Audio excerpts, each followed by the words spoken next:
AP రాజకీయాల గురించి మాట్లాడడానికి ప్రస్తుతం మనతో పాటు కట్టా కార్తిక్ గారు ఉన్నారు. నమస్తే సార్. నమస్తే భరత్. సార్, ముఖ్యంగా చూసుకుంటే ఏపీలో అభిషేక్ రెడ్డి చనిపోయినప్పుడు జగన్మోహన్ రెడ్డి గారు వచ్చారు అక్కడికి. అక్కడ డిఎస్పి మురళీ నాయక్ గారిని వార్నింగ్ ఇచ్చినట్టుగా తెలుస్తుంది. అసలు దీన్ని ఎలా చూడాలంటారు సార్? రాబోయే ప్రభుత్వం మాదే, ఇంకో 6 నెలల్లో, సంవత్సరంలో ప్రభుత్వం కూలిపోతుంది, మళ్ళీ మేమే అధికారంలోకి వస్తాము, మీ అంతు చూస్తాము అన్నట్టుగా వార్నింగ్ ఇచ్చినట్టుగా తెలుస్తుంది.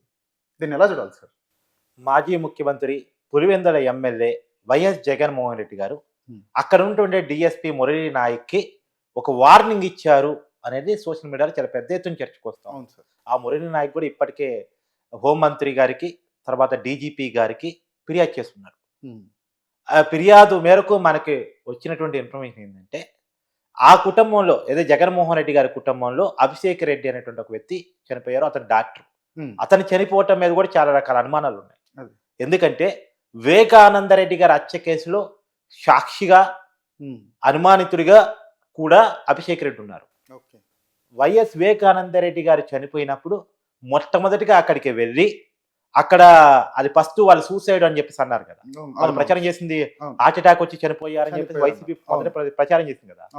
ఆ టైంలో ఆ రక్త మరకలు కనపడకుండా అక్కడ అంటే తల పగిలిపోయింది కదా, తల క్లీన్ చేయడం కదా, అది చేసింది అవినాష్ రెడ్డి. సో ఇది దీనికి ఈయన డాక్టర్ కదా, ఇతను ఎంబీబీఎస్ ఏమో ఖమ్మం మమతా మెడికల్ కాలేజీలో చేశాడు, ఎంఎస్ ఏమో బెంగళూరులో చేశాడు. ఇతను మంచి డాక్టర్ కాబట్టి తలకు కుట్టేశాడు, పగిలిపోయిన తలకు కుట్టేశాడు. యాక్చువల్గా మెడికల్ లీగల్ కేసులో అలా చేయకూడదు, పోస్ట్ మార్టం అయిపోయిన తర్వాత ఏదైనా చేయాలి, కానీ పోస్ట్ మార్టం నిర్వహించకుండానే కుట్టేశాడు. కాబట్టి రకరకాల అనుమానాలు ఉన్నాయి. సో అతను చనిపోయాడు. అతను చనిపోవటానికి అంటే వైఎస్ వివేకానంద రెడ్డి కేసులో సాక్షుడిగా, అనుమానితులుగా ఉన్నటువంటి వాళ్ళు ఒక్కొక్కరిగా చనిపోతూ వస్తున్నారు. డ్రైవర్ చనిపోయాడు, వాచ్మెన్ రంగయ్య మీద దాడి జరిగింది, తర్వాత ఈ గంగిరెడ్డి చనిపోయారు, గంగాధర్ రెడ్డి చనిపోయారు, శ్రీనివాసరెడ్డి చనిపోయారు, ఇలా ఒక్కొక్కరు చనిపోతున్నారు. మరి ఎందుకు ఎవరు చంపేస్తున్నారు? అనుకోని చావులా, లేదంటే ఎవరైనా కావాలని చంపుతున్నారా? ఇది ఒక ఎంక్వైరీ జరగాల్సినటువంటి అవసరం అయితే ఉంది. మొన్న కూడా వైఎస్ సునీత గారు ప్రెస్ మీట్ పెట్టి, మా కుటుంబంలో అనేక చావులు సంభవిస్తూ ఉన్నాయి, అది కూడా వివేకానంద రెడ్డి గారు హత్య కేసుతో సంబంధం ఉన్న వాళ్ళే చనిపోతా ఉన్నారు, నాకు ఇక్కడ చాలా అనుమానాలు కలుగుతున్నాయి, సిబిఐ లేట్ చేసిన కొద్దీ నా ప్రాణాలకు కూడా హాని ఉండే అవకాశం ఉంది అని చెప్పి వాపోయింది పాపం. సరే, ఇది వేరే చర్చ.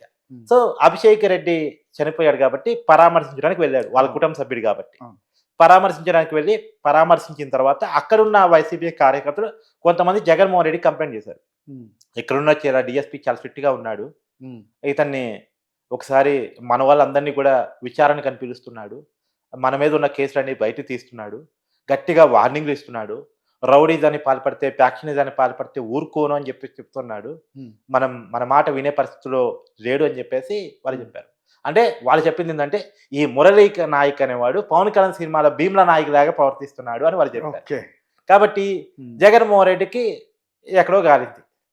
సో కోపం వచ్చింది. కోపం వచ్చి వెంటనే అతన్ని రమ్మని చెప్పేసి అన్నాడు. సో మాజీ ముఖ్యమంత్రి పిలిస్తే గౌరవిస్తారు కదా, జగన్మోహన్ రెడ్డి గారు పిలిచారనగానే ఆ మురళీ నాయక్ డిఎస్పీ ఇద్దరు సీఏలు తీసుకొని జగన్మోహన్ రెడ్డి గారి దగ్గరికి వెళ్ళాడు. వెళితే ఆ సీఏలు ముందే మురళీ నాయకుని పట్టుకొని, ఏం తమాషా చేస్తున్నావా, బుద్ధుండి మాట్లాడుతున్నావా, బుద్ధుండి ఏం చేస్తున్నావు అసలు, నీకు బుద్ధి ఉందా, తర్వాత నువ్వు ఈ ప్రభుత్వాన్ని చూసుకొని రెచ్చిపోతున్నావేమో, ఈ ప్రభుత్వం 4 నెలలు 6 నెలలు ఉంటుంది, తర్వాత వచ్చేది నా ప్రభుత్వమే, అప్పుడు నీ సంగతి చెప్తా అని చెప్పేసి బెదిరించాడు. ఇక్కడ 2 విషయాలు. ఒకటి, డిఎస్పీని బెదిరియటం అనేటువంటిది జగన్మోహన్ రెడ్డి గారి స్థాయి కాదు, అది తప్పు. ఆయన మాజీ ముఖ్యమంత్రి, ఒక పార్టీకి అధినేతగా ఉన్నారు. అలాంటి వ్యక్తి ఒక డిఎస్పీ స్థాయి అధికారిని పిలిపించి బెదిరించడం అనేటువంటిది కరెక్ట్ కాదు. ఒకటి. రెండోది, అసలు జగన్మోహన్ రెడ్డి గారు ఆయన ముఖ్యమంత్రి అని దాంతో పోలిస్తే ఒక ముఖ్యమంత్రి కొడుకు కూడా గతంలో. సో ఆ స్థాయి కుటుంబంలో ఉన్న వ్యక్తి, ముఖ్యమంత్రిగా పనిచేస్తున్నటువంటి వ్యక్తి ఒక డిఎస్పీ స్థాయి అధికారిని బెదిరించడం అంటే జగన్మోహన్ రెడ్డి గారి స్థాయికి తక్కువ. అదే డిఎస్పీ రివర్స్ అయ్యి ఉంటే ఏంటి జగన్మోహన్ రెడ్డి గారి పరిస్థితి? రివర్స్ అయ్యి ఉంటే, సరే ఆయన గౌరవం ఇచ్చాడు కాబట్టి రివర్స్ కాలేదు, ఆ చెప్పింది వినేసి వచ్చి తర్వాత కంప్లైంట్ ఇచ్చుకున్నాడు. రివర్స్ అయ్యి ఉంటే జగన్మోహన్ రెడ్డి గారు పరువు పోయేది కదా. సరే, అది ఒకటి. రెండోది, 4 నెలల్లో ఈ ప్రభుత్వం పడిపోయింది, 6 నెలల్లో ఈ ప్రభుత్వం పడిపోయింది ఏంది? ప్రజలు ఇచ్చిన తీర్పు ఎప్పటి వరకు ఇచ్చారు? 2029 వరకు ఇచ్చారు. 5 సంవత్సరాలు గవర్నమెంట్ కూటమి ప్రభుత్వానికి ఇచ్చారు. వైసీపీ పార్టీకి 11 సీట్లు మాత్రమే ఇచ్చారు, కూటమికి 164 సీట్లు ఇచ్చారు. 164 సీట్లు ఉన్న కూటమి 4 నెలల్లో 6 నెలలు ఎందుకు పడిపోయింది? జగన్మోహన్ రెడ్డి గారి ప్రభుత్వం ఎందుకు వస్తుంది? ఒకవేళ జగన్మోహన్ రెడ్డి గారు తిరిగి నేను అధికారులకు వస్తున్నానని కాన్ఫిడెన్స్ ఉంటే ఉండొచ్చు కాక, అది అతని హక్కు. ఎప్పటికి ఉండాలి అది? 2029లో తిరిగి అధికారంలోకి వస్తానన్నప్పుడు ఉండాలి. మరి 4 నెలల్లో 6 నెలల్లో వస్తానంటే ఏం చేయదలుచుకున్నావు? ఏ కుట్రలు చేయదలుచుకున్నావు? ఏమైనా ప్లాన్ చేయదలుచుకున్నావా అని జగన్మోహన్ రెడ్డి గారిని అడగదలుచుకున్నా. ఇంకొక మాట కూడా, గతంలో జగన్మోహన్ రెడ్డి గారు ప్రెస్ మీట్ పెట్టి తిరుపతి ఎస్పీగా ఉన్నటువంటి మన బదిలీ అయ్యారు సుబ్బారాయుడు గారి గురించి మాట్లాడారు. ఒక ముఖ్యమంత్రిగా పనిచేసిన వ్యక్తి ఒక ఎస్పీ గురించి ప్రెస్ మీట్ పెట్టడం నిజంగా విడ్డూరంగా అనిపించింది నాకు. ఆయన ఏం మాట్లాడతారు?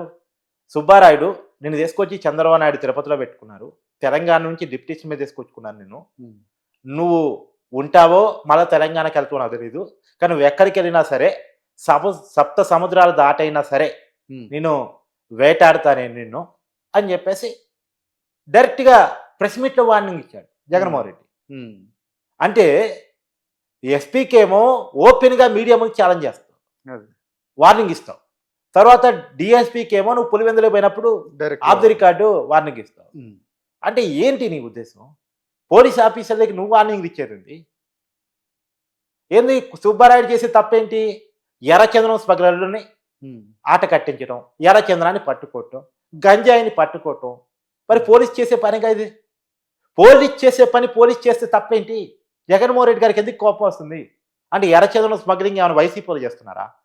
గంజాయి స్మగ్లింగ్ ఏమైనా వైసీపీలో చేస్తున్నారా? పులివెందుల్లో ఫ్యాక్టరీ దాన్ని వైసీపీలో పెంచి పోషిస్తున్నారా? అంటే ఇండైరెక్ట్గా జగన్మోహన్ రెడ్డి గారు ఒప్పుకుంటున్నారా? ఇవన్నీ మేము చేస్తున్నాం, పోలీసులు అడ్డుకోవద్దు, అడ్డుకుంటే మీ తాట తీస్తా అని చెప్పి జగన్మోహన్ రెడ్డి గారు చెప్పదలుచుకున్నారా? అంటే పోలీసులు పని చేయొద్దు, రాజకీయ నాయకులు సెల్యూట్ కొట్టుతో బతకాలని చెప్పదలుచుకున్నారా? ఇంకోటి, ఈ మురళీ నాయక్ అనేటువంటి డిఎస్పీ అధికారి ఒక కీలకమైన కేసుని ఇంట్రాగేషన్ చేస్తున్నారు. ఏం కేసు అంటే అది సోషల్ మీడియాలో ఫేక్ పోస్టులు పెట్టి, అంటే పవన్ కళ్యాణ్ని, వాళ్ళ భార్యని, వాళ్ళ పిల్లలని, చంద్రబాబు నాయుడిని, ఆయన కుటుంబాన్ని, తర్వాత జగన్ని వ్యతిరేకించిన పాపాన్ని షర్మిలాని, విజయమ్మని, వాళ్ళందరినీ బూతులతోటి ఇచ్చినటువంటి వర్రా రవీందర్ రెడ్డి ఎవరైతే ఉన్నారో ఆ వర్రా రవీందర్ రెడ్డి ఎంక్వైరీ వీళ్ళు చేస్తా ఉన్నారు. మరి వర్రా రవీందర్ రెడ్డి కేసు చూస్తున్నటువంటి డిఎస్పీని బెదిరియటం అంటే వర్రా రవీందర్ రెడ్డి కేసుని చూడొద్దు అని ఇండైరెక్ట్గా బెదిరియటం నీ ఉద్దేశం? వర్రా రవీందర్ రెడ్డి ఏం చెప్తున్నాడు? వర్రా రవీందర్ రెడ్డి నాకు ఈ పోస్టులకి సంబంధం లేదు, ఈ పోస్టులన్నీ పెట్టేది ఎవరు? రాఘవరెడ్డి. రాఘవరెడ్డి ఎవరు? అవినాష్ రెడ్డి పిఏ. అవినాష్ రెడ్డి చెప్తాడు, రాఘవరెడ్డి పోస్ట్ పెడతాడు, నా అకౌంట్ లాగిన్స్ మొత్తం అయితే అవినాష్ రెడ్డి దగ్గర ఉన్నాయి, లేదు అంటే సజ్జల భార్గవ్ దగ్గర ఉన్నాయి. Sajjala Bhargav YCP social media incharge అయిన తర్వాతే ఈ బూతుల సంఖ్య పెరిగింది. వాళ్ళు నా లాగిన్ తీసుకునే వాళ్ళు, నాకు డబ్బులు వేసే వారి అకౌంట్లో వాళ్ళే పోస్టులు పెట్టుకునే వాళ్ళు. కొన్ని పోస్టులు మాత్రమే నేను పెట్టేవాడిని, మిగతా పోస్టులన్నీ వాళ్ళే పెట్టుకునేవాళ్ళు. ఆ పోస్టుకి సంబంధించి డబ్బులు నాకు మంత్రి చేసేవాళ్ళు అని చెప్పేసి అతను చెప్తా ఉన్నాడు. అంటే ఈ కేసును ప్రభావితం చేయటానికే మురళీ నాయకుని జగన్మోహన్ రెడ్డి బెదిరించాడా? అంతిమంగా అవినాష్ రెడ్డి అంటే మళ్ళీ జగన్మోహన్ రెడ్డి పేరే వస్తుంది. అవును, ఎందుకంటే వాళ్ళంతా కలిసే కదా. Avinash Reddy YCP party MP కదా, ఆ పార్టీకి ఎంపీ టికెట్ ఇచ్చింది అధినేతగా ఉన్నటువంటి జగన్మోహన్ రెడ్డి కదా. కాబట్టి జగన్మోహన్ రెడ్డి చేసిన నేర సామ్రాజ్యం అంతా బయటపడుతుందని, పులివెందల్లో వాళ్ళ ఫ్యాక్షన్ సామ్రాజ్యం సాగదని, సో వాళ్ళ లూప్ హోల్స్ అన్ని బయటికి వస్తాయని, వాళ్ళ అనుచరులు భయపడిపోతారని, ఫ్యాక్షన్ సామ్రాజ్యం మొత్తం కుప్పకూలిపోతుందని ఒక భయంతో మురళీ నాయక్ బెదిరించాడా? తిరుపతిలో చెవిరెడ్డి భాస్కర్ రెడ్డి చేసే ఎర్రచందనం స్మగ్లింగో, లేదా భూమని కరుణాకర్ రెడ్డి చేసే గంజాయి స్మగ్లింగో ఇవన్నీ ఆగిపోతాయి, ఆర్థిక వనరులన్నీ పెండింగ్లో పడిపోతాయి అని భయంతో ఏమన్నా అక్కడ ఎస్పీకి వార్నింగ్ ఇచ్చాడా? ఇది జగన్మోహన్ రెడ్డి సమాధానం చెప్పాలి. నిజానికి గతంలో కూడా పోలీస్ అధికారులతో ఎమ్మెల్యేలుగా స్థాయిలో ఉన్నటువంటి వాళ్ళు, మాజీ మంత్రుల స్థాయిలో, అంటే అపోజిషన్లో ఉన్న వాళ్ళు తగు పడుతూ ఉంటారు. ఎక్కడ తగు పడతారు? ప్రజల మీద లాఠీచార్జ్ చేసినప్పుడు, ప్రజలకు సంబంధించిన విషయాల మీద పోలీసులు స్పందించినప్పుడు, దళిత గిరిజన బిడ్డల మీద దాడులు జరుగుతున్నప్పుడు స్పందిస్తారు. కానీ ఇది రివర్స్లో ఉంది. వైసీపీ కార్యకర్తలను అరెస్ట్ చేస్తేనో, వాళ్ళ మీద కేసులు పెడితేనో జగన్మోహన్ రెడ్డి గారు రియాక్ట్ అవుతున్నారు అంటే ఉద్దేశం ఏంటి? ఇది ప్రజలకు సంబంధించిన విషయాల మీద కాదు, అక్రమాలను అడ్డుకుంటున్నందుకు. సహజంగా పోలీసులు పని అక్రమాలను అడ్డుకోవటం. అవును సార్, వాళ్ళ పని వాళ్ళు చేస్తున్నందుకు జగన్మోహన్ రెడ్డి గారి కోపం ఎందుకు వస్తుంది? అంటే ఈ అక్రమాలన్నీ జగన్మోహన్ నడిపిస్తున్నాయి నా ఇండైరెక్ట్గా ఒప్పుకుంటున్నాడా? ఇక్కడ బేసిక్ పాయింట్, రాష్ట్ర ప్రజలు ఆలోచించాల్సిన పాయింట్. మురళీ నాయక్ చేసిన తప్పేంటి చెప్పు, లేదు సుబ్బారెడ్డి చేసిన తప్పేంటి చెప్పు. వాళ్ళ డ్యూటీ వాళ్ళు చేయటం.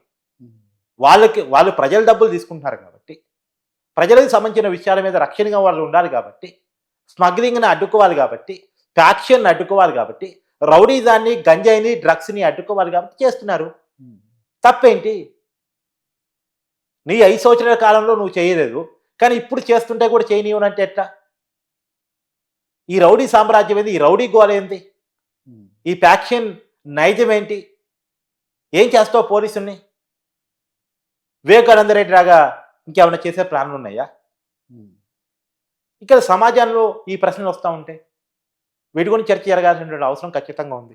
ఈ వార్నింగ్లు కరెక్ట్ కాదు. రెండోది ఒక పెద్ద పాయింట్, 6 నెలల్లో ప్రభుత్వం పడిపోయిందంటే ఏం చేయదలుచుకున్నావు, ఏం కుట్ర దీని వెనకాల దాగి ఉంది అనేటువంటి చర్చ కూడా కూటమి ప్రభుత్వం తీసుకోవాలి నిజానికి. Okay, thank you sir.